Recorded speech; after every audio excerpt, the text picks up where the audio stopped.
Assalamualaikum warahmatullahi wabarakatuh. Nama saya Ron Setiawan, NIM 161. Di sini saya akan menjelaskan tentang perkembangan sejarah Muhammadiyah. Untuk yang pertama, apa itu Muhammadiyah? Muhammadiyah adalah sebuah organisasi yang besar di negara Indonesia. Nama organisasi ini diambil dari Nabi Muhammad SAW. Sehingga Muhammadiyah juga dapat dikenal sebagai orang-orang yang menjadi pengikut Nabi Muhammad SAW. Tujuan utama dari Muhammadiyah adalah mengembalikan seluruh penyimpanan yang terjadi dalam proses dakwah. Penyimpangan ini sering menyebabkan ajaran agama Islam bercampur dengan kebiasaan di daerah tertentu dengan alasan adaptasi. Gerakan Muhammadiyah berciri semangat membangun tata sosial dan pendidikan masyarakat yang maju dan terdidik. Ini dibuktikan dengan jumlah lembaga pendidikan Muhammadiyah yang berjumlah ribuan di negara Indonesia ini. Untuk sejarah Muhammadiyah sendiri, Muhammadiyah merupakan gerakan umat Islam yang lahir di Yogyakarta pada tahun 8 Dzulhijjah 1330 Hijriah atau tanggal 18 November 1912 Masehi. Muhammadiyah berasal dari bahasa Arab yaitu Muhammad yang berarti nabi terakhir. Kemudian mendapatkan ya nisbiyah yang berarti menjeniskan. Jadi Muhammadiyah berarti umat Muhammad atau pengikut Muhammad. Tujuannya menegakkan dan menjunjung tinggi agama Islam sehingga terwujud masyarakat Islam yang sebenarnya. Berdasarkan situs resmi Muhammadiyah didirikan oleh Kiai Haji Ahmad Dahlan di kampungnya, yaitu di Kampung Kauman yang ada di kota Yogyakarta pada tanggal 8 Dzulhijjah 1330 Hijriah atau 18 November 1912.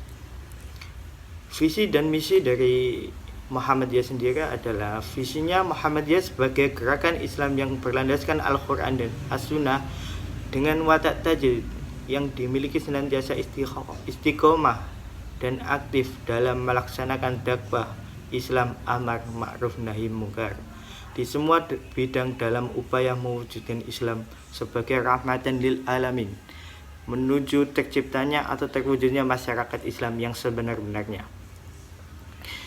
Untuk misinya sendiri ada beberapa misi. Yang pertama adalah menyebarluaskan agama Islam. Tentunya yang pertama menurut Al-Quran dan As-Sunnah. Yang kedua menegakkan keyakinan tauhid murni dari ajaran Allah Subhanahu wa taala. Yang ketiga memahami agama dengan menggunakan akal dan pikiran. Yang keempat adalah mewujudkan amalan-amalan agama Islam ini sendiri. Untuk faktor lahirnya Muhammadiyah sendiri ada dua faktor, yaitu faktor internal dan juga faktor eksternal. Untuk faktor internal ada kelemahan dan praktek ajaran Islam. Yang pertama, kelemahan ini ada dua bentuk, yaitu ada tradisionalisme dan juga sinkretisme. Untuk faktor internal lagi ada kedua, kelemahan dalam lembaga pendidikan Islam. Untuk faktor eksternalnya ada satu, kristenisasi.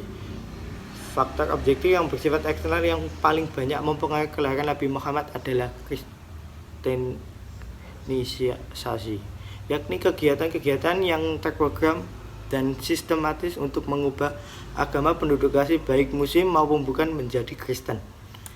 Untuk yang kedua adalah kolonialisme Belanda. Yang ketiga ada gerakan pembaruan dari Timur Tengah.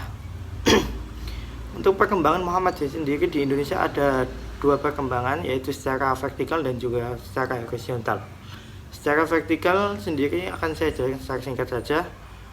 Dari segi perkembangan secara vertikal, Muhammadiyah telah berkembang ke seluruh penjuru tanah air. Akan tetapi dibandingkan dengan perkembangan organisasi NU atau Nahdlatul Ulama, Muhammadiyah sedikit ketinggalan. Hal ini terlihat bahwa jamaah NU lebih banyak daripada Muhammadiyah.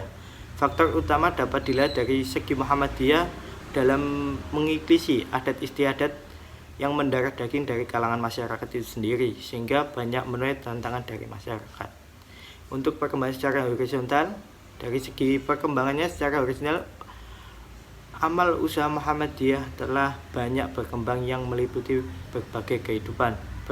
Perkembangan Muhammadiyah dalam bidang keagamaan terlihat dalam upaya-upayanya seperti terbentuknya Majelis Tarjih pada tahun 1927. Untuk yang selanjutnya adalah usaha-usaha yang dilakukan Muhammadiyah dalam segala bidang. Yang pertama adalah dalam bidang pendidikan, yaitu ada dengan cara mendirikan sebuah sekolah-sekolah dan juga madrasah untuk mencerdaskan anak-anak yang ada di Indonesia. Untuk yang kedua adalah dalam bidang masyarakat, yaitu dengan cara mendirikan rumah sakit, mendirikan panti asuhan untuk anak yatim, mendirikan perusahaan perpustakaan, penerbitan dan toko buku, dan memberikan bimbingan dan penyuluhan keluarga mengenai hidup sepanjang tuntunan ilahi atau Allah. Untuk dalam bidang politik ada beberapa, yaitu yang pertama ada menentang pemerintah Hindia Belanda yang mewajibkan pajak atas ibadah kurban. Yang kedua adalah pengadilan agama di zaman kolonial Belanda dalam kekuasaan penjajahan yang tentu beragama Kristen, agar urusan agama di Indonesia yang sebagai besar penduduknya beragama Islam juga dipegang oleh orang Islam. Muhammadiyah berjuang ke arah cita-cita itu. Yang ketiga, ikut mempelopori berdirinya Partai Islam Indonesia pada tahun 1945. Nah, untuk organisasi otonom atau ORTOM ini ada beberapa buah, yaitu ada Pemuda Muhammadiyah, ada Aisyah, ada Ikatan Remaja Muhammadiyah, ada Ikatan Mahasiswa Muhammadiyah, ada Tapak Suci, dan juga ada Gerakan Hizbul Wathan. Mungkin itu saja yang bisa saya sampaikan, kurang lebihnya mohon maaf. Wassalamualaikum warahmatullahi wabarakatuh.